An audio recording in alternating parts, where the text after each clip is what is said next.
자, 지난 강의에서 우리는 기초적인 연력학 개념들을 확장해 보기 위해서 그런 단계 중에 첫 번째로 상전이에 대해서 공부를 해 보았어요. 이번 시간에는 또 다른 확장의 한 부분, 즉 단일 물질에서 혼합물로 확장해 가기 위한 기초 공부를 좀 해보려고 해요. 제가 늘 이야기했지만 반응의 자발성을 결정하는 것은 반응 전후의 깁스 에너지의 변화, 즉 델타 G가 반응의 자발성을 결정한다, 이렇게 이야기했는데, 우선 오늘은 왜 그런 건지 다시 한번 정리해보고, 그 다음에 혼합물에 있어서의 깁스 에너지는 각 구성 물질들의 화학 포텐셜의 합으로 표시될 수 있는데, 이때 혼합물에서 각 구성 물질들의 화학 포텐셜을 어떻게 구하는지, 그래서 그것에 대한 이야기를 해보도록 하겠습니다. 자, 제가 변화의 자발성, 즉 반응에 있어서 반응이 안 갈지를 결정하는 것은 실제로는 우주 전체 엔트로피 변화입니다. 우주 전체에 있어서 에너지는 변화하지 않아요. 엔탈피나 자유에너지와 같은 건 변하지 않습니다. 왜냐하면 에너지는 보존되니까. 하지만 우주는 팽창하고 있기 때문에 우주 전체로 보면 엔트로피는 변화하고 있어요. 더군다나 우주가 팽창하고 있기 때문에 엔트로피는 증가하는 쪽으로 변화하고 있어요. 따라서 변화의 자발적인 방향은 어떤 방향이 자발적인 방향이냐면 엔트로피가 증가하는 방향이 자발적인 변화의 방향이에요. 즉 우주 전체 엔트로피인 델타 S 토탈, 즉 이것은 시스템의 엔트로피 변화 델타 S와 시스템을 제외한 서라운딩의 엔트로피 변화 델타 S 서라운딩과의 합으로 표시되죠. 이 합으로 표시되는 전체 엔트로피의 변화가 0보다 큰 경우가 자발적으로 변화가 일어난다, 우리가 이야기할 수가 있어요. 근데 여기서 문제가 있죠. 시스템의 엔트로피 변화 델타 S는 어떻게든 우리가 뭐 측정을 하든 구할 수 있는데, 우주 전체의 나머지 부분의 엔트로피 변화를 구하는 건 정말 어려운 일이잖아요. 그래서 우리가 우주 전체의 엔트로피 변화를 구하는 대신에 시스템에서만 좀 관찰해서 그거를 다시 알아볼 수 있는 방법은 없을까 하고 사람들이 만들어낸 게 헬름홀츠 에너지와 깁스 에너지다. 제가 언젠가 그런 이야기를 한번 했어요. 왜 그런지 한번 보도록 합시다. 자, 델타 S 토탈은 지금 말한 것처럼 델타 S 토탈은 델타 S 더하기 델타 S 서라운딩이잖아요. 얘가 0보다 커야 됩니다. 근데 우리가 이 값은 알고 있지만 얘는 잘 몰라요. 그런데 우리가 앞서서 배운 것처럼 델타 S 서라운딩은 어떻게 쓸 수 있냐면, 델타 S 서라운딩은 T분의 Q 서라운딩으로 쓸 수 있다고 했죠. 그런데 서라운딩이 얻거나 잃은 에너지는 정확하게 시스템이 잃거나 얻은 에너지의 반대, 부호만 반대고 크기는 같아요. 왜냐하면 에너지는 보존되니까. 따라서 어떻게 쓸 수 있냐면 마이너스 Q로 쓸 수 있어요. 즉 서라운딩이 얻은 Q는 시스템이 잃은 Q와 똑같은 거죠. 따라서 이거 대신 뭘 쓸 수가 있냐면 마이너스 T분의 Q를 쓰게 되면 자발적인 변화의 방향은 어떤 방향이냐면 델타 S 빼기 T분의 Q가 0보다 크다. 이것이 자발적인 변화의 방향이죠. 양변에 T를 곱해주면 T는 언제나 절대 온도 T는 언제나 양수기 때문에 부호가 바뀌지 않죠. 따라서 Q-T 델타 S는 0보다 작다. 이게 자발적인 변화의 방향, 시스템밖에 없어요. 여기는 지금 이제 Q는 시스템이 얻은 에너지고요. 델타 S는 시스템 엔트로피 변화니까 시스템으로 우리가 시스템의 값들로만 자발적인 변화의 방향을 알아낼 수 있게 된 거예요. 즉 언제 자발적인 변화가 일어난다? 시스템만 관찰했을 때 Q 빼기 T 델타 S가 0보다 작다. 이때 자발적인 변화의 방향이 일어난다. 그런데 이때 컨스턴트 볼륨에서 변화가 일어나는 경우와 컨스턴트 프레셔에서 변화가 일어나는 경우 둘로 나눠볼 수가 있을 것 같은데, 컨스턴트 V에서는 우리가 잘 알고 있는 것처럼 Q가 뭐랑 같냐면 델타 U랑 같고요. 컨스턴트 P에서는 Q가 델타 H랑 같습니다. 이걸 잘 적용해서 이 식에다 집어넣어주면 컨스턴트 볼륨에서는 델Q 대신 델타 U, 즉 델타 U 빼기 T 델타 S가 0보다 작은 것이 자발적인 변화의 방향이고요. 그때 우리가 델타 U 빼기 T 델타 S를 델타 A로 정의하죠. 헬름홀츠 에너지의 변화입니다. 즉 컨스턴트 볼륨에서는 헬름홀츠 에너지의 변화가 0보다 작은 것이 자발적인 변화의 방향이고, 또 컨스턴트 프레셔 하에서는 Q를 델타 H로 쓸 수 있기 때문에 델타 H 빼기 T 델타 S가 0보다 작은 것이 자발적인 변화의 방향입니다. 우리가 이 함수를 델타 G로 정의했기 때문에 델타 G가 0보다 작은 것이 자발적인 변화의 방향입니다. 많은 화학 반응들이 컨스탄트 프레셔 하에서 주로 이루어지기 때문에 우리는 델타 G에 더 주목하고 있는 거죠. 즉 델타 G가 0보다 작은 것이 일반적인 일기압하에서 반응을 보내는 반응에 있어서의 자발적인 변화의 방향이 됩니다. 자, 이제 이걸 기초로 해서 혼합의 연력학에 대한 이야기를 해보려고 해요. 자, 혼합하는 거는 여러 가지 물질들이 이제 섞여 있기 때문에 단일 물질에 대해서 상당히 복잡합니다. 그래서 대부분의 실제 반응 시스템들은 여러 화학종이 존재하고 있기 때문에 우리가 알고 있는 압력, 온도 이거 이외에 새로운 변수가 생기는데 우리가 지난 시간에 변수에 대한 이야기를 했죠. 독립적으로 바꿀 수 있는 세기 변수의 수가 중요하다 이런 얘기 우리 지난 시간 했었어요. 그때 변수로서 PT, VM 그 다음에 조성 이렇게 했는데 PT, VM 중에는 두 개만이 독립적인 변수가 되죠. 하나는 P와 T가 결정되면 VM은 결정되기 때문에 따라서 우리가 일반적으로 P와 T를 독립적인 변수 두 개로 갖고 있어요. 그래서 독립적인 변수는 우리가 지금까지 알고 있었던 단일 물질에서는 P와 T 두 개였어요. 왜냐하면 거기는 조성이 늘 일정하기 때문에 단일 물질의 조성은 언제나 1이잖아요. 일정하기 때문에 얘는 관계가 없었어요. 즉 VM과 조성은 아니고 우리가 관심이 있었던 변수는 압력하고 온도였다고요. 그런데 단일 물질이 아니라 여러 가지 물질, 혼합 물질이 되면 이제 무슨 변수가 새로 생기기 시작하냐면 조성이라는 변수가 새로 생기기 시작해요. 영어로는 컴포지션이라고 부르는 새로운 변수가 시작됩니다. 따라서 반응이 갈지 안 갈지 뭐 이런 걸 결정하는 연력학적 함수의 변화를 결정함에 있어서 변수가 너무 많아요. 압력을 변화시킬 수도 있고 온도를 변화시킬 수도 있고 또는 조성을 변화시킬 수도 있단 말이에요. 이제는. 그러니까 복잡해지는 거예요. 그러니까 이렇게 많은 변수들이 움직일 때는 문제를 풀기가 너무 어렵잖아요. 그래서 일반적으로 우리가 이러한 복잡함을 피하기 위해서 온도와 압력은 고정하게 됩니다. 이제 앞으로는 지금까지 우리가 배웠던 것들은 단일 기체의 팽창 문제에 있어서는 조성이 언제나 일정하기 때문에 변수를 T와 P를 변수로 주고 얘네들을 바꾸어 가면서 뭐 델타 H, 델타 S, 델타 G 이런 것들을 구했잖아요. 근데 이제는 그걸 싹 잊어버려야 돼요. 미안하지만 이게 연력학에서 헷갈리는 부분이 이 디파인을 제대로 하지 않고 가기 때문에 우리가 옛날에 배웠던 막 그 무슨 펀더멘탈 이퀘이션을 어떻게 앞으로 뭐 실제 반응 시스템에서 쓸 것인가 이런 것 때문에 굉장히 헷갈려 하거든요. 이제는 아니에요. 이제는 P와 T가 딱 고정되어 있어요. 일반적으로 우리가 문제에서는 어떤 식으로 나오냐면 1기압 아니면 1바 25도씨의 온도에서 이 반응이 갈지 안 갈지 뭐 알아보시오, 뭐 델타 G를 구하시오 이렇게 나온단 말이에요. 그 얘기는 이미 문제에서 P와 T를 고정하고 있는 거예요.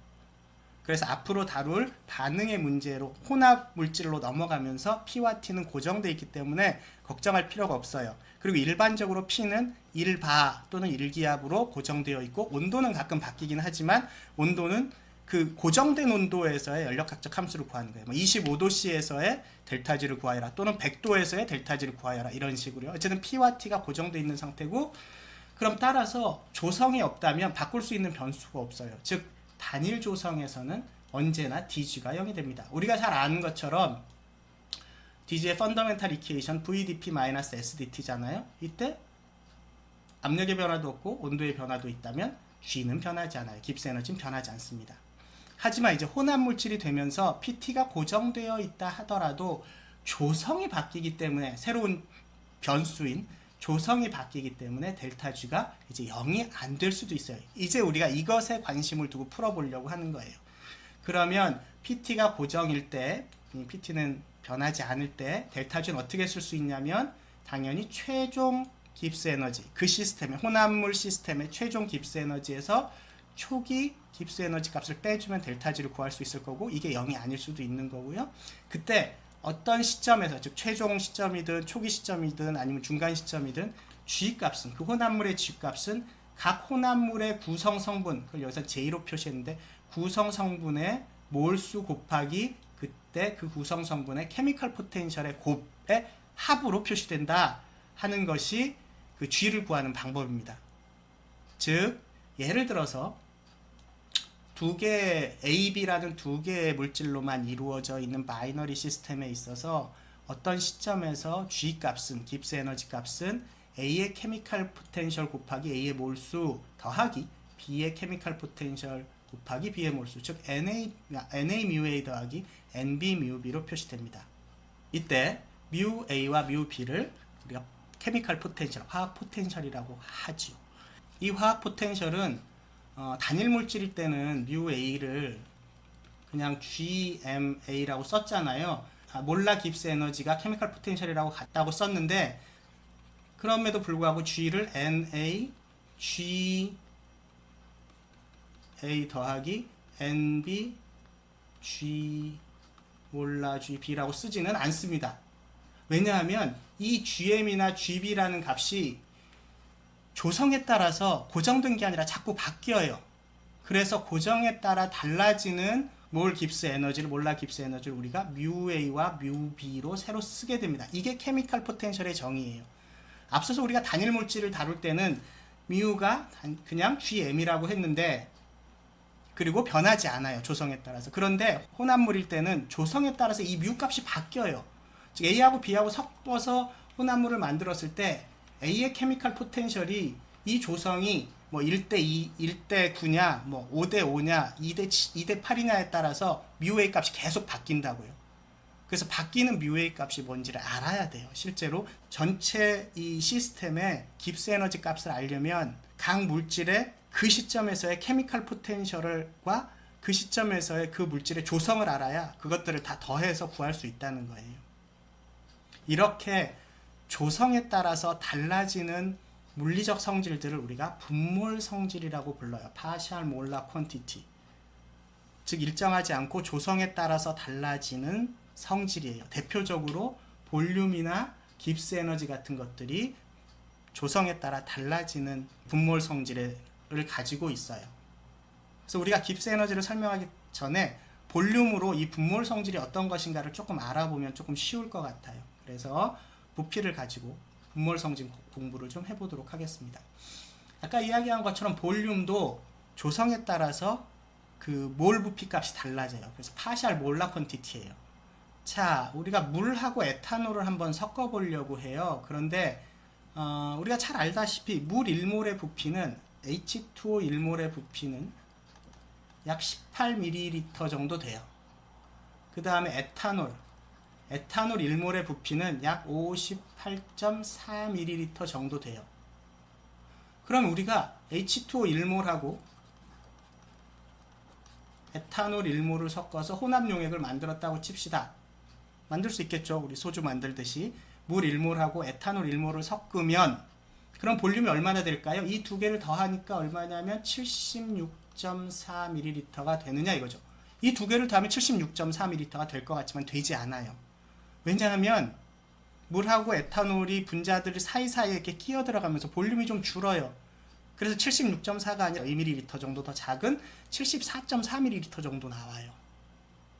왜 그런지를 알기 위해서 우리가 오른쪽 그래프를 좀 확인해 볼 필요가 있어요. 오른쪽 그래프가 조성에 따라서 달라지는 물의 1몰당 부피예요. 또 에탄올의 1몰당 부피예요. 조성에 따라 달라지는 물의 1몰당 부피가 파란색 그래프로 표시되어 있고요. 그 다음에 조성에 따라서 달라지는 에탄올의 몰 부피가 빨간색으로 표시되어 있어요. 그래프를 읽는 법을 이야기할게요. X축은 에탄올의 몰 프랙션이에요. 에탄올의 조성이라고요. 우리가 조성을 얘기할 때 특별한 언급이 없으면 몰 조성을 이야기해요. 몰비를 이야기해요. 그래서 에탄올의 몰 조성이 0부터 1까지 움직이고 있죠. 모든 조성은 0에서 1까지고요. 어떤 시점에서 각 조성의 합은 1이 되어야 돼요. 에탄올이 0.4면 물은 0.6, 에탄올이 0.7이면 물은 0.3 이런 식으로요. 따라서 이 X축의 맨 왼쪽은 에탄올이 0일 때고요. 즉 물만 있을 때예요. 여기는 물만 있을 때. 그리고 오른쪽으로 점점 가면 에탄올의 조성이 점점 많아져서 맨 오른쪽은 그럼 에탄올만 있을 때네요. 물은 없고 에탄올만 있을 때를 이야기하죠. 그 중간쯤의 조성은 여기쯤은 물과 에탄올이 몰비로 1대1쯤 섞여 있을 때예요. 물만 있을 때, 맨 왼쪽을 한번 볼까요? 물만 있을 때는 물의 왼쪽은 있죠. 왼쪽 부분의 y축은 물의 몰라 볼륨이에요. 물의 몰 볼륨이에요. 몰 부피예요. 그러면 이 파란색 직선이 여기쯤 있죠. 18mm 정도 돼요. 우리가 알고 있는 것처럼 이게 물의 몰 부피예요. 반대로 맨 오른쪽 끝 여기는 에탄올만 있을 때예요. 이땐 에탄올의 몰 부피를 알 수 있어요. 그죠? 오른쪽 y축은 에탄올에 대한 거예요. 에탄올의 몰 부피예요. 따라서 58이라는 걸 알 수 있어요. 빨간색 그래프는 58이거든요. 자, 물의 경우 물만 있을 때는 18mm였는데 그게 조성에 따라서 물이 차지하는, 물 1몰이 차지하는 부피는 점점 줄어들어서 만약에 물이 거의 없다면 에탄올만 있는 데는 물 1몰 집어넣어봐야 14mm도 안 는다는 거예요. 여기 14mm쯤 되죠. 14mm 정도 느는 거예요. 무슨 얘기인지 알겠죠? 그러면 이 그래프를 통해서 우리가 물 1몰과 에탄올 1몰을 한번 섞어 볼게요. 그럼 조성이 각각 0.5잖아요. 그러니까 0.5니까 이 선을 따라서 보는 거예요. 이 선을 따라서 이렇게 올라갈 거예요. 이렇게 올라가면 거기에서 만나는 점, 요 점이죠. 이 점이 물의 1몰 부피예요. 즉 물의 조성이 에탄올하고 섞었을 때 물의 조성이 0.5일 때 H2O 1몰이 차지하는 부피는 18mm가 아니라 여기쯤 되니까 한 17mm 정도 되겠네요. 17mm 정도 된다고요. 실제로는. 또 에탄올이 차지하는 몰 부피는 얼마냐면 역시 0.5인 걸 따라 쭉 가볼게요.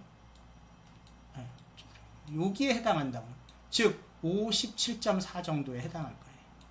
그죠? 보니까 얘가 58.4ml가 아니라요 57.4ml 정도 될 거예요. 따라서 물 1몰과 에탄올 1몰을 섞으면 76.4ml가 아니라 74.4ml가 나오네요. 그죠? 이렇게 구하게 되는 거예요. 즉 우리가 알고 있는 1몰당 부피가 조성에 따라서 변하게 되는 거죠. 이게 똑같은 게 깁스 에너지도 똑같아요. 우리가 알고 있는 1몰에서의 깁스 에너지가 혼합물에 있어서는 조성에 따라서 변한다고요. 이렇게 조성에 따라서 변하는 깁스 에너지를 우리가 화학 포텐셜이라고 부르는 거예요. 자, 아까 부피에 대한 이야기를 할 때 그럼 전체 부피는 어떻게 구할 수 있냐? 우리가 뭘 섞었을 때 전체 혼합물의 부피는 각 몰 부피, 그 시점에서의 몰 부피를 VA, VB라고 한다면 VA 곱하기 A의 몰수 더하기 VB 곱하기 B의 몰수 NB로 쓸 수 있다는 거죠. 즉 어떤 시점에서의 볼륨은 NA, VA 더하기 NB, VB로 쓸 수 있고 이때 VA와 VB는 뭐냐면 그 조성에서의 A와 B가 차지하는 부피예요. 이게 똑같이 깁스 에너지로 적용이 돼요. 그럼 어떤 시점에서의 깁스 에너지 G는 어떻게 쓸 수 있냐면 이렇게 쓸 수 있죠. 그 시점에서의 A의 케미칼 포텐셜을 뮤A, B의 케미칼 포텐셜을 뮤B라고 쓴다면 어떤 시점, 그 조성에서의 그 혼합물의 깁스 에너지 값은 NA 뮤A 더하기 NB 뮤B로 쓸 수가 있어요. 이때 뮤A와 뮤B는 조성에 따라 달라지는 A와 B의 케미칼 포텐셜이고요. 그래서 우리가 배웠던 케미칼 포텐셜 뮤는 다른 말로 무슨 말이라고 하냐면 파샬 몰라 깁스 에너지, 즉 분몰 깁스 에너지가 됩니다. 정의로 보면 온도 압력이 일정한 과량의 믹스처, 조성이 정해져 있는 과량의 믹스처의 혼합물에 물질 A를 1몰 추가했을 때 늘어나는 깁스 에너지를 케미칼 포텐셜로 정의합니다. 자, 케미칼 포텐셜의 개념을 알 수 있겠죠. 그러면 어떤 시스템에 있어서의 이제 G 값은 우리가 계산할 수가 있어요. 어떻게? NA 뮤A 더하기 NB 뮤B만 알면. 근데 조성은 우리가 섞는 양이니까 NA하고 NB는 알 수가 있을 텐데요. 그럼 우리가 알아야 되는 게 뭐예요? 그 조성에서의 뮤A와 뮤B를 알아야 되죠. 그래서 각 어떤 조성에서의 뮤A와 뮤B를 구하는 공부를 좀 해봅시다. 이제 자, 여기가 이제 제일 중요해요.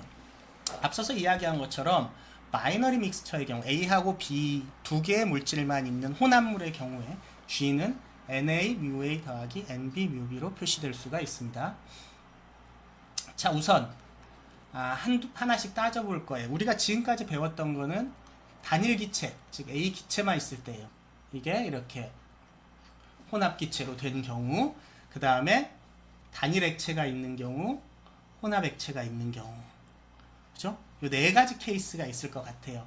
우선 단일 기체에서 혼합 기체로 넘어오는 이 케이스부터 한번 다루어 보도록 합시다. 그래서 우리가 혼합 기체에서의 A하고 B가 섞여 있을 때 혼합 기체에서의 각 물질의 케미컬 포텐셜을 구하려면 우리가 뭘 이용하냐면 앞서서 배웠던 단일 기체의 팽창에서 배웠던 델타 G를 이용할 거예요. 델타 G는 지금 온도가 고정되어 있으니까 등온이죠. 등온에서의 델타 G는 어떻게 표현할 수 있었죠?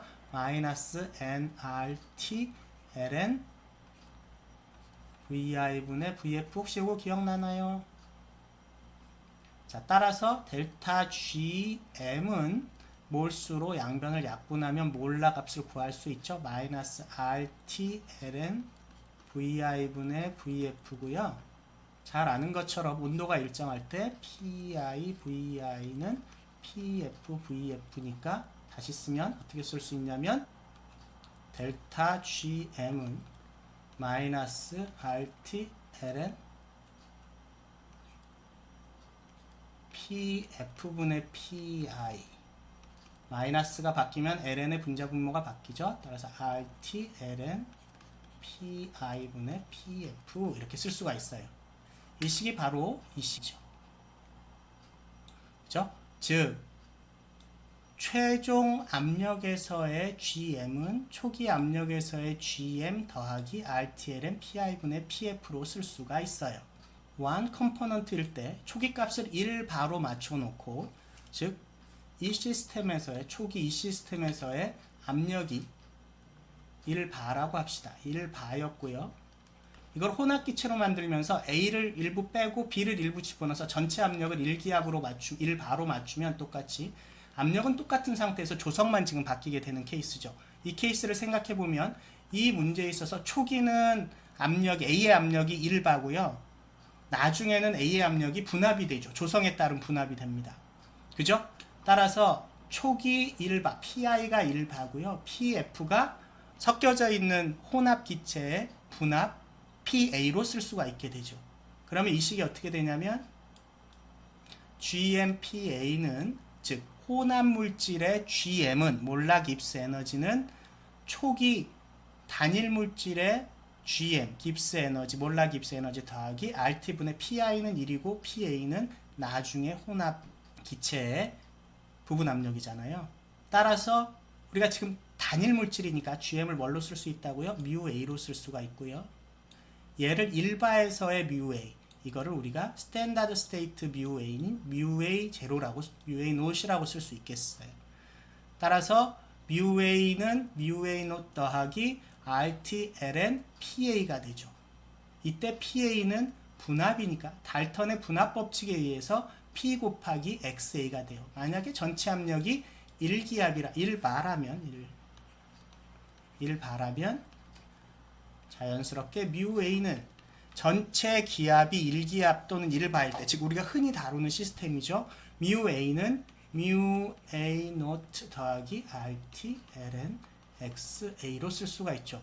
정신없이 따라왔지만 이게 뭐냐면 혼합 기체에 있어서의 A의 케미컬 포텐셜이에요. B도 마찬가지로 뮤B는 뮤B 노트 더하기 RT ln XB겠죠. 보나마나. 이게 혼합 기체, 지금 우리가 혼합으로 살짝 확장을 했어요. 혼합 기체에 있어서의 케미컬 포텐셜이에요. 조성에 따라 계속 바뀌고 있죠. 얘는 순수한 A 하나만 있을 때, 단일 물질 A만 있을 때의 1기압에서의 케미컬 포텐셜이에요. 얘는 순수한 B만 있을 때의 1기압에서 또는 1바에서의 케미컬 포텐셜이에요. 그리고 혼합 물질이 되면, 혼합 기체가 되면서 얘가 XA는 조성이기 때문에 어떤 값을 갖냐면 0에서 1 사이 값을 가져요. 이렇게 되겠죠. 마찬가지로 XB도 0에서 1 사이 값을 갖죠. 따라서 ln 0. 얼마니까 얘는 늘 0보다 작아요. 0보다 작다고요. 즉 혼합 물질이 되면서 A의 케미칼 포텐셜은 A만 있을 때의 케미칼 포텐셜보다 작아지게 돼요. RT는 다 양수인데 Ln XA가 0보다 작기 때문에 요 값 전체가 0보다 작아져서. 그리고 마찬가지로 B도 혼합 물질이 되면서 혼합 기체가 되면서 작아져요. 케미칼 포텐셜은. 물론 그 두 개를 더하면 뮤 A 노트나 뮤 B 노트가 클 수는 있지만 A만 기준으로 보자면 혼자 있을 때보다 혼합이 되면 자기의 케미칼 포텐셜은 떨어져요. 케미칼 포텐셜은 조성에 따라 이렇게 달라진다고요. 자, 정리해보면 혼합 기체에 있어서 케미칼 포텐셜은 어떤 한 물질의 케미칼 포텐셜은 그 물질의 1바일 때 그 물질만 있을 때 케미칼 포텐셜 더하기 RTLN XA로 표시될 수 있다. 조성에 따라 달라지는 값이다. 자, 이번에 조금 더 확장을 해서 액체로 한번 가보려고 해요. 그래서 혼합하기 전에 우선 단일 액체부터 생각해 봅시다. 단일 액체는 이런 그림을 갖고 있겠죠. 빛이 액체고요. 우리가 기체 상태입니다. 그죠? 그러면 액체일 때는 단일 물질이에요. A라는 단일 물질 액체가 있는 상태고요. 가만히 놔두면 A는 어느 정도 베이퍼라이제이션을 하죠. 왜? 증기압을 갖고 있기 때문에 증기압을 해서 기체상에는 다른 기체들 포함해서 A 기체도 있을 거예요. 즉 기체는 혼합 기체인 상태로 존재하고 있고요. 액체는 지금 단일 액체 상태로 존재하고 있어요. 우리가 관심 있는 건 이 단일 액체 A의 케미칼 포텐셜이에요. 그런데 지금 이퀄리브리엄 상태는 우리가 중요한 걸 지난 시간에 하나 배운 게 있는데 이퀄리브리엄에서 모든 페이스에서 그 물질의 케미칼 포텐셜은 같다. 즉 이 상태가 지금 이 상태가 이퀄리브리엄에 도달했다면 A의 케미칼 액체 A의 케미칼 포텐셜은 뭐와 같다? 이 상태의 기체 A의 케미칼 포텐셜과 같다. 즉 μA, G와 같다. 그런데 방금 전에 혼합 기체에서의 A의 케미칼 포텐셜은 배웠네요. 구했네요. 여기 구해놨잖아요. 따라서 뭐라고 쓸 수 있다? μA 노트 더하기 RT ln PA다. 이렇게 구해놨어요. 자, 따라서 우리가 μA 리퀴드가 중요한 건 빼고 μA 이렇게 쓸 수 있죠. 우리가 이거를 뭘로 정의할 거냐면 순수한 A, 지금 A밖에 없죠. 리퀴드 A. 순수한 액체 A의 케미칼 포텐셜로 정의할 거고요. 순수하다는 걸 표시해 주기 위해서 여기다가 이렇게 쓸 거예요. 스타를 붙여줄 거예요. 스타를 붙이면 순수하단 말이에요. 순수한 물질, 즉 단일 액체란 말이에요. 단일 액체.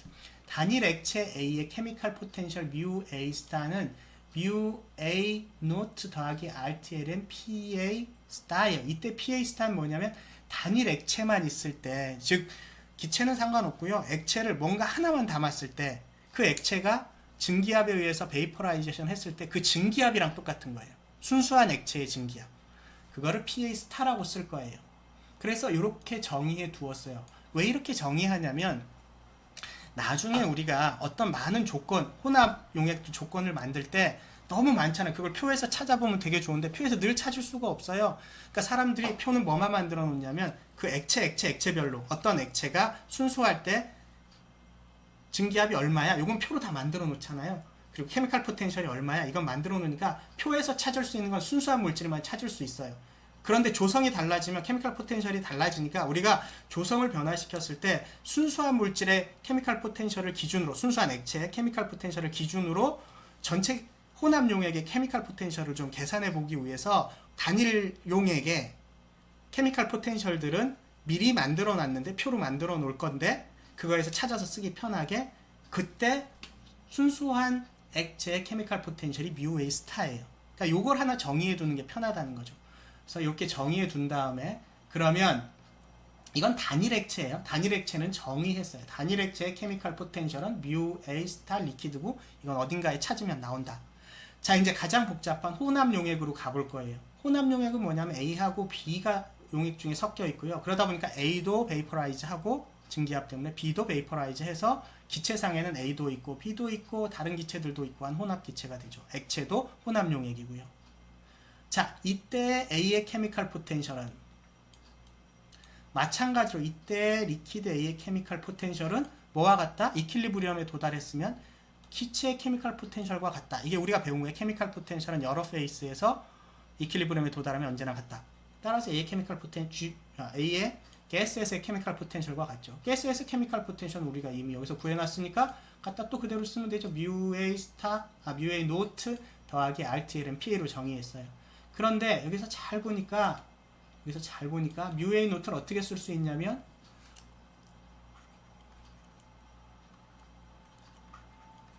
UA 스타 리퀴드 빼기 RTLN PA 스타로 쓸 수가 있죠. 그죠? 따라서 UA 노트 대신에 MUA 스타 빼기 RTLN PA로 썼어요. 했으면 어떻게 되냐면 MUA 스타 플러스 RTLN PA 스타분의 PA가 되죠. 이렇게 딱 줄어들었네요. 우리가 왜 이렇게 만드냐면 표에서 이거는 찾아서 쓸 수 있으니까. 그럼 이제 얘만 알면 되니까. 그런데 얘가 뭐냐면 얘가 XA예요. 무슨 법칙에 의해서? 얘는 액체의 이상용액의 성질인 라울의 법칙에 의해서, 라울의 법칙을 잠깐 다시 이야기해보면, 라울의 법칙은 액체가 섞여 있을 때, 어떤 A와 B가 섞여 있을 때 한 물질의 증기압은, 그걸 PA라고 쓸게요. 그 물질이 다른 혼합이 아닐 때 순수한 증기압 곱하기 용액에서 그 물질의 조성의 곱과 같다. 이게 라울의 법칙이에요. 아까 기체에서는, 혼합 기체는 뭐가 적용되죠? 돌턴의 법칙이 적용되죠. 돌턴의 법칙은 뭐냐면 기체에서 A의 부분 압력은 전체 압력 곱하기 A의 조성과 같다. 이게 돌턴의 법칙이고요. 라울의 법칙은 액체 A의 혼합 용액에서의 증기합은 순수한 A의 증기합 곱하기 A의 조성과 같다. 이거예요. 이때 X는 둘 다 조성이지만 이거는 기체의 조성이고요. 얘는 액체에서의 조성이에요. 즉 A하고 B가 섞여 있을 때 이때 A의 조성이에요. 이 라울의 법칙의 XA는. 따라서 얘를 어떻게 쓸 수 있다? UA 스타 더하기 RTLN XA로 쓸 수 있고, 이 XA는 액체의 조성이에요. 그럼 우리가 혼합 용액일 때 뮤A를 알 수 있게 되는 거죠. 순수한 물질의 케미컬 포텐셜은 찾고, 표에서 찾은 다음에 우리가 혼합 용액을 만들 때 A의 조성은 우리가 조절할 수 있잖아요. A를 몇 몰, 나머지 B를 몇 몰 넣었으면 A의 조성이 딱 결정되잖아요. 그러면 그 XA 찾아서 쓰면 계산이 딱 된다는 거죠. 그래서 우리가 어떤 시점에서 혼합 용액의 케미컬 포텐셜 뮤A를 알 수가 있어요. 아시겠죠? 이렇게 해서 우리가 단일 기체, 혼합 기체, 단일 용액, 혼합 용액의 모든 케이스에 대해서 케미컬 포텐셜 구하는 방법을 배워보았어요. 그럼 정리를 해볼까요? 단일 기체, 혼합 기체, 단일 액체, 혼합 액체에서의 화학 포텐셜을 한번 정리해 봅시다. 첫 번째, 가장 간단한 단일 기체. 단일 기체는 뮤는 MUA 노트 더하기 RTLN P로 표시되죠. 만약에 우리가 흔히 이야기하는 것처럼 P가 1바라면 그때 뮤가 뮤 노트가 됩니다. 이걸 기준으로 우리가 주로 이야기를 하죠. 두 번째, 혼합 기체의 경우를 한번 생각해 봅시다. 기체의 경우 뮤A는 MUA 노트 더하기 RTLN PA로 표시된다 그랬죠. 달텐의 법칙에 의해서 PA는 P 곱하기 XA로 표시가 되고, 만약에 전체 기압이 1기압인 상태에서 이야기를 한다면 MUA는 MUA 노트 더하기 RTLN XA로 쓸 수가 있겠죠. 이게 혼합 기체에서의 어떤 한 물질의 케미컬 포텐셜입니다. 혼합 액체, 단일 액체에서는 MUA 스타는 MUA 노트 더하기 RTLN PA 스타로 표시되죠. 이건 어떻게 구했냐면 이 액체 A의 케미컬 포텐셜은 기체 A의 케미컬 포텐셜과 같다로부터 풀어지게 된 거죠. 그리고 순수한 A의 케미컬 포텐셜을 정의하게 됩니다. 그리고 순수한 A만 있을 때 증기압만 알면 MUA 스타가 정의되고요. 우리가 이거를 순수한 물질의, 순수한 액체의 케미컬 포텐셜로 이제 표 같은 데서 찾을 수 있게 해놨단 말이죠. 그 다음에 혼합 용액을 한번 생각해 보면, 혼합 용액은 MUA 스타 더하기 RTLN XA로 표시된다. 라울의 법칙에 의해서 이렇게 전개가 되었죠. 따라서 우리가 알고 있는 순수한 물질의 케미컬 포텐셜만 알면, 액체에서의 조성, A하고 B하고 더했을 때 액체에서의 조성만 알면 우리가 혼합 용액에서의 케미컬 포텐셜을 구할 수 있다. 이렇게 우리가 4가지 케이스에 대해서 케미컬 포텐셜을 구하는 방법에 대해서 다 배워보았습니다. 이걸 가지고 다음 시간에서는 실제로 혼합을 할 때 연력각적 함수들의 변화에 대해서 이야기를 해보도록 하겠습니다.